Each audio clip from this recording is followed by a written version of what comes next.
Vamos a estar iniciando un viaje a lo largo del libro de Filipenses. Y en este viaje comenzamos hoy con los primeros 2 versículos. Pero ¿de qué se trata el libro de Filipenses? Se trata de cómo vivir con gozo en nuestras vidas, cómo encontrar gozo a pesar de las circunstancias. Y cada capítulo tiene que ver con esto, cada mensaje se conecta con esta idea de tener gozo en Cristo. Ya vimos en un estudio anterior sobre cómo se fundó la iglesia en Filipos, una gran iglesia. Ahí encontramos esa historia en Hechos 16. Pero hoy veremos la apertura, la introducción a esta carta a los filipenses. Veremos que hay una presentación de personas que es un poco diferente a lo que nos acostumbramos en nuestro mundo. Veremos el título, Siervos, Santos y Segundos. Y vamos a entender eso en este estudio.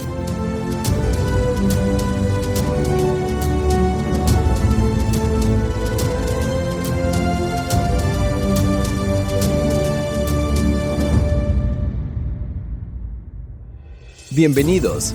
Esto es Verdad en Amor.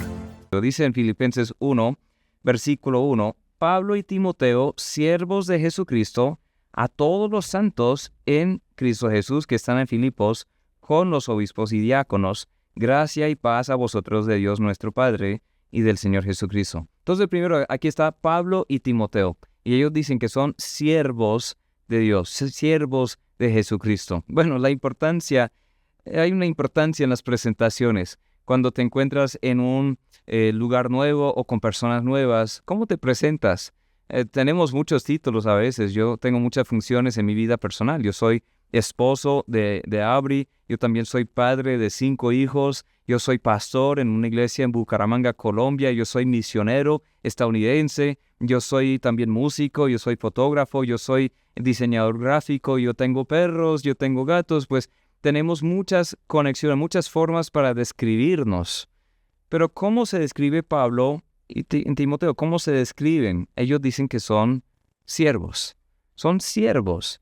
Y en otras cartas él se presenta como apóstol de Jesucristo, habla sobre su autoridad apostólica, su elección por el mismo Señor Jesús para que fuera el misionero a los gentiles. Pero aquí simplemente dice, yo soy un siervo. Y era muy apropiado para esta iglesia en Filipos. Él está escribiendo desde la cárcel, está en Roma ya muchos años, 15, 16 años después de haber estado en Filipos. Él escribe esta carta para animales, pero él dice, yo soy simplemente un siervo. La palabra que usa ahí, siervo, es la palabra que significa muchas veces esclavo. Es un esclavo no solamente por fuerza, sino un esclavo voluntario, uno que se presenta no solo como un empleado de Dios, sino uno que se presenta como un esclavo de Dios. Pierde sus derechos para agradar a su amo. Eso es lo que nos llama el Señor, de ser líder, siervo, líderes que son siervos. En un mundo de líderes dictadores, ser un líder siervo en un mundo de líderes dictadores marca una diferencia muy grande. Jesús enseñaba a sus discípulos sobre este principio una y otra vez.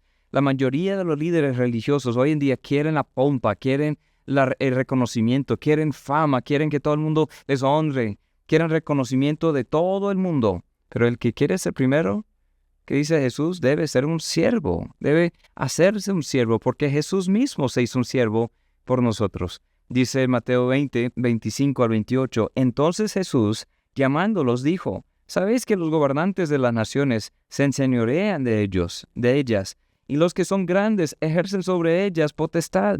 Mas entre vosotros no será así, sino el que quiera hacerse grande entre vosotros será vuestro servidor. El que quiera ser el primero entre vosotros será vuestro siervo. Como el Hijo del Hombre no vino para ser servido, sino para servir, y para dar su vida en rescate por muchos. Cuán hermoso es cuando un líder demuestra humildad.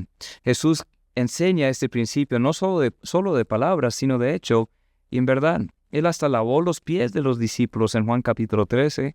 Él demostró que no era demasiado grande para servir. Y Pablo, juntamente con Timoteo, con los otros que conocían a esta iglesia, dicen, somos siervos del Señor. Seremos siervos de alguien. ¿Por qué no a Jesús? En Romanos capítulo 6, vemos en versículo 16 al 18, ¿no sabéis que si os sometáis a alguien como esclavos para obedecerle, sois esclavos de aquel a quien obedecéis, sea de pecado para muerte o sea de la obediencia para justicia. Pero gracias a Dios que aunque erais esclavos del pecado, habéis obedecido de corazón aquella forma de doctrina a la cual fuisteis entregados, y libertados del pecado, vinisteis a ser siervos de la justicia. Aquí hay un juego de palabras, porque todos somos esclavos de algo o de alguien. Somos esclavos del pecado. Somos esclavos del pecado. Los vicios, las malas obras nos controlan a veces. Nacemos en pecado, practicamos el pecado. Somos esclavos del pecado. Somos esclavos de la culpa. Somos esclavos de ese gran peso de la culpa que llevamos. ¿Qué hacer con ese pecado? Somos esclavos de la ley también. La ley nos esclaviza y nos hace entender que no somos capaces de salvarnos a nosotros mismos. A veces somos esclavos de la presión pública, de la opinión pública. Somos esclavos de la tradición. Somos esclavos de esto, de aquello. Somos esclavos en últimas de Satanás. Pero ahí viene el Señor a nuestra historia y rompe las cadenas, rompe esas ligaduras que nos tienen atadas y atados, y nosotros llegamos a ser libres, pero no libres para vivir para uno mismo. Eso es volverse otra vez a la esclavitud. Somos libres para presentarnos ahora como siervos de Dios. Pablo y Timoteo dicen, somos simplemente siervos. Como siervos de Cristo hacemos la voluntad de Cristo, buscamos agradar a Cristo, queremos cumplir su propósito aquí en el mundo, queremos imitar su ejemplo aquí ante las personas. Él nos llama amigos, pero nos hacemos siervos porque le amamos. Entonces aquí vemos siervos, Pablo y Timoteo. El segundo grupo que vemos son los santos. Es la misma iglesia. Volviendo a Filipenses 1:1, dice Pablo y Timoteo, siervos de Jesucristo, a todos los santos en Cristo Jesús que están en Filipos. Ser un santo no es ser perfecto, es ser apartado. Ser un santo no llega a ese título, no llega a ser otorgado, como muchas veces sucede, después de la muerte, después de canonizar a una persona. Si la iglesia tradicional habla de san esto y san aquello, de estos santos y aquellos santos, pues hay un proceso largo que establecieron los hombres en la tradición, pero Dios dice, una vez que alguien llegue a creer, es declarado un santo. La religión lo ha hecho tan inalcanzable para la gran mayoría de las personas, pero Dios nos llama santos una vez que estemos en Cristo. Por todo el Nuevo Testamento vemos referencia a los santos que están vivos, están formando parte, y no solo son los líderes de la iglesia, son los que están ahí, la gente ordinaria, la gente común, pero habían creído el Evangelio. Hechos 26:10 dice, o cual también hice en Jerusalén, yo encerré en cárceles a muchos de los santos. Habla Pablo de su testimonio de la vida pasada. Yo encarcelé a muchos de los santos, habiendo recibido poderes de los principales sacerdotes. Cuando los mataron, yo di mi voto. ¿A quiénes eran los santos? Los creyentes. Efesios 4:12, a fin de perfeccionar a los santos para la obra del ministerio, para la edificación del cuerpo de Cristo. La iglesia existe, el liderazgo de la iglesia existe para preparar a cada persona creyente, cada santo, para la obra del ministerio. Efesios 5:3 también dice, pero fornicación, toda inmundicia o avaricia, ni aun se nombre entre vosotros como conviene a santos. Ustedes deberían pensar, ya son santos y ahora hay que vivir como santos. Somos llamados santos cuando estamos en Cristo Jesús. Esa es la clave del versículo 1. Dice Pablo y Timoteo, siervos de Jesucristo, a todos los santos en Cristo Jesús, que están en Filipos. No son santos por lo bueno que son, no son santos por lo bueno que hacen, son santos porque están en Cristo. Y Él es nuestra santificación. Él llega a ser para nosotros nuestra salvación. Cuando estamos en Cristo, venimos con la justicia de Cristo. El Señor nos perdona y nos aparta para Él mismo. Dice en Romanos 4:22-25, plenamente convencido de que era también poderoso para hacer todo lo que había prometido, por lo cual también su fe le fue contada por justicia. Y no solamente con respecto a Él se escribió que le fue contada, sino también con respecto a nosotros, a quienes ha de ser contada. Esto es, a los que creemos en el que levantó de los muertos a Jesús, Señor nuestro, el cual fue entregado por nuestras transgresiones y resucitado para nuestra justificación. Es decir, que cuando uno cree en Jesús para salvación, hay un intercambio glorioso que sucede. Él toma nuestro pecado y Él nos da su justicia. Eso se describe también en 2 Corintios 5:21. Al que no conoció pecado, por nosotros lo hizo pecado, para que nosotros fuésemos hechos justicia de Dios en él. Entonces, ¿quiénes son estos santos?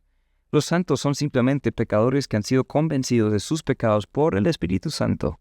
Han reconocido su necesidad de un Salvador y han depositado su fe, su confianza solo en Cristo. Entonces te pregunto, amigo, ¿eres un santo? ¿Eres un santo? ¿Vives como uno que ha sido santificado por Dios? Porque una cosa es la posición de santo ante Dios y otra cosa es la práctica de vivir ahora como conviene a santos. Pero la santidad o ser declarado, hecho un santo, ocurre en el mismo momento de creer. Si no sabes si eres o no eres, si eres salvo o si no eres salvo, ¿dónde pasarás la eternidad? Hoy mismo puedes llegar a saber. Es reconocer que Jesús murió en tu lugar y en el mío. Siendo nosotros pecadores, Él murió y resucitó de los muertos y da vida a todo aquel que cree en Él. Da vida a todo aquel que invocare su nombre. Él perdona, Él santifica, Él aparta para Él mismo y para la eternidad. Él hace un santo a cualquiera que está dispuesto a creer. Si estás dispuesto a creer, no es un asunto de cambiar de religión, no es un asunto de ser miembro de otra iglesia, una denominación. No es un asunto de simplemente saber mucho sobre Dios o decir que Dios existe. Es un asunto de arrepentirte, cambio de mente y creer. Y a dejar de confiar en ti mismo, confiar en Él. Y a mirar el pecado como pecado, estar dispuesto a darlo a Él y recibir lo que Él hizo por ti. Este suceso ocurre cuando uno cree. Es declarado un santo. Eso es impresionante. Entonces Pablo y Timoteo se llaman siervos. La iglesia en Filipo se llaman los santos. Hay otro grupo aquí que llamaré los segundos. Vamos a entender eso ahorita. Dice en Filipenses 1:1, Pablo y Timoteo, siervos de Jesucristo, a todos los santos en Cristo Jesús, que están en Filipos, con los obispos y diáconos. Después de presentarse a sí mismo, Pablo dirige la carta a los santos y después a los líderes, los obispos y diáconos. ¿Por qué después? Son mencionados en segundo lugar porque los líderes de la iglesia sirven a la iglesia y no la iglesia a ellos. Los líderes de la iglesia están para servir a la iglesia y no la iglesia a ellos. Tenemos esto al revés, ¿no? Muchas veces los pastores creen que tienen muchos privilegios y eso sucede. Hay mucha preferencia. Hay gente que da detallitos en el cumpleaños cuando ignoran los cumpleaños de los demás. Hay gente que dan palabras de adulación cuando realmente quieren otra cosa, pero bueno, quieren honrar, quieren respetar, quieren tener en alta estima. Y eso es sano hasta cierto punto. Debemos reconocer a los que están entre nosotros trabajando, como dice en 1 de Tesalonicenses 5. Debemos tenerles dignos por doble honor, como dice en 1 de Timoteo 5. Debemos orar por ellos, debemos someternos a ellos, como dice en Hebreos 13. Pero hay muchos pastores que creen que se merecen el elogio de todos, el lugar de prominencia. Y Pablo, yo creo que a propósito dice, bueno, somos siervos, pues automáticamente bajando de rango, aunque era apóstol, era un gran hombre de Dios, había sufrido por el Señor, había sido fiel, había recibió revelaciones de parte del Señor, estaba en una cárcel por predicar el Evangelio, él pudo haber defendido su autoridad, pero digo, yo soy simplemente un siervo, y ustedes son santos, a pesar de su trasfondo, a pesar de su experiencia en la vida, si están en Cristo, son hechos y declarados santos. Y también los obispos y diáconos, los segundos. ¿Quiénes son estos obispos? La palabra obispo quiere decir administrador, supervisor. Es sinónimo con el papel de un pastor o un anciano. Pues a veces esos tres términos, tres nombres aparecen en los mismos contextos hablando de las mismas personas, pero hablan sobre tres funciones distintas. El obispo habla sobre el que administra, el pastor habla sobre el que alimenta y cuida, el anciano habla sobre el que enseña, da sabiduría. Pero muchas veces son los mismos ancianos, pastores o obispos que tienen los tres títulos, en casi todo caso. Pues en 1 Pedro 5:1 habla sobre esa actitud que debería tener un anciano, obispo o pastor. Dice, ruego a los ancianos que están entre vosotros, yo anciano también con ellos, y testigo de los padecimientos de Cristo, que soy también participante de la gloria que será revelada. apacentad la grey de Dios que está entre vosotros, cuidando de ella, no por fuerza, sino voluntariamente, no por ganancia deshonesta, sino con ánimo pronto, no como teniendo señorío sobre los que están a vuestro cuidado, sino siendo ejemplos de la grey. Cuando aparezca el príncipe de los pastores, vosotros recibiréis la corona incorruptible de gloria. Es impresionante esto. Es una mentalidad totalmente diferente a lo que tenemos a veces los pastores hoy en día. Yo sé que yo soy pastor y algunos de ustedes dirán, claro, pues él vive una vida lujosa y todo eso, y vive y tiene la adulación y el respeto de todos, y ¿quién soy yo? No, pues yo realmente soy segundo. Yo soy segundo. Lo importante es Cristo, lo importante es servir a su pueblo, lo importante es poner las necesidades de otros antes de las mías. Yo soy simplemente un siervo. Entonces cuando Pablo se dirige a la iglesia, siervos, a los santos y los segundos, esos obispos y diáconos. La Biblia enumera calificaciones para estas dos posiciones de liderazgo dentro de la iglesia. Para ser obispo, habla en Tito 1, por ejemplo, del 5 al 11, por esta causa te dejé en Creta para que corrigiese lo deficiente, establecieses ancianos en cada ciudad, así como Dios te mandé, el que fuere irreprensible, marido de una sola mujer, tenga hijos creyentes que no estén acusados de disolución y de rebeldía, porque es necesario que el obispo sea irreprensible, como administrador de Dios, no soberbio, no iracundo, no dado al vino, no pendenciero, no codicioso de ganancias deshonestas, sino hospedador, amante de lo bueno, sobrio, justo, santo, dueño de sí mismo, retenedor de la palabra fiel tal como ha sido enseñada, para que también pueda exhortar con sana enseñanza y convencer a los que contradicen. Porque hay aún muchos contumaces, habladores de vanidades y engañadores, mayormente los de la circuncisión, a los cuales es preciso tapar la boca, que trastornan casas enteras enseñando por ganancia deshonesta lo que no conviene. O sea, hay calificaciones para ser llamado un obispo, obispo, anciano o pastor. ¿Qué son? Pues simplemente vivir una vida ejemplar. Cada cosa aquí en esta lista, y también la que es la lista paralela en primera de Timoteo 3, simplemente son atributos que deben estar presentes en la vida de cada creyente. Un pastor, un obispo o un anciano está por encima de todos. La idea es poner un ejemplo. Ser segundo, no elevar su importancia, sino simplemente decir yo soy también un seguidor de Cristo, un siervo de Cristo siendo transformado por el poder de Cristo. Síganme mientras yo sigo a Cristo. La iglesia no es del pastor. La iglesia es de Cristo. Amén. Hechos 20:28 dice Pablo a los ancianos de Éfeso, por tanto, mirad por vosotros y por todo el rebaño en que el Espíritu Santo os ha puesto por obispos para apacentar la iglesia del Señor, la cual Él ganó por su propia sangre. Debemos cuidarnos a nosotros, los que tenemos el privilegio de liderar, y también a la iglesia, y saber que no es nuestra iglesia, es la de Él. No importa qué posición tengas en la iglesia, no importa qué ministerio tengas, debes adoptar esta mentalidad. Yo soy segundo. Yo existo para servir a la iglesia del Señor. Entonces, bueno, ¿quiénes son estos diáconos que son nombrados? Muy pocas veces se ve esta descripción de diácono. Está aquí en Filipenses 1:1. Vemos la institución probablemente de los primeros diáconos en Hechos capítulo 6. Los apóstoles estaban un poco cargados con atender a todas las personas. Establecieron hombres fieles para ayudar en esa obra de servir las mesas, hombres de buen testimonio, llenos del Espíritu. Eso se ve en Hechos 6:1-7. Ellos fueron establecidos primeramente para aliviar la carga del servicio a los santos. Las calificaciones son básicamente iguales, con muy pocas excepciones para los diáconos. Vemos eso en 1 Timoteo 3, primeramente de los pastores y luego de los diáconos. Son casi listas idénticas. Un diácono siempre está sirviendo, nunca está señoreando tampoco. Entonces Filipenses 1:1-2. Pablo y Timoteo, siervos de Jesucristo, a todos los santos en Cristo Jesús que están en Filipos, con los obispos y diáconos, gracia y paz a vosotros, de Dios nuestro Padre y del Señor Jesucristo. Gracia y paz. Esa salutación es de gracia y paz. Solo descubrimos gracia y paz en Él. Solo encontramos ese favor inmerecido en Cristo. Solo podemos vivir en paz en el Señor Jesucristo. Pablo no puede ofrecer gracia y paz. Ningún otro líder puede ofrecer gracia y paz. Es algo que solo tenemos en Él. Y si estás en Él, sí, eres un siervo. Sí, eres un santo. Sí, eres un segundo. ¿Sabes qué quiere decir ser hecho un santo? Abandonar tu justicia y aceptar la justicia en Cristo. Si aún no has hecho eso, es la invitación.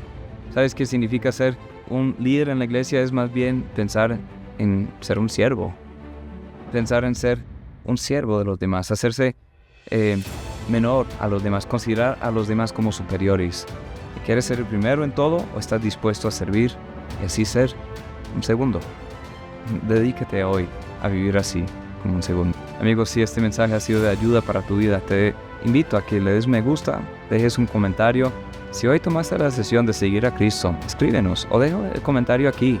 Queremos celebrar contigo, queremos darte material. O si tienes inquietudes, preguntas sobre la vida cristiana, aquí estamos para ayudarte. Te esperamos en una próxima ocasión. No te olvides suscribirte al canal y compartirlo con otros para que sigamos compartiendo este mensaje de verdad en amor.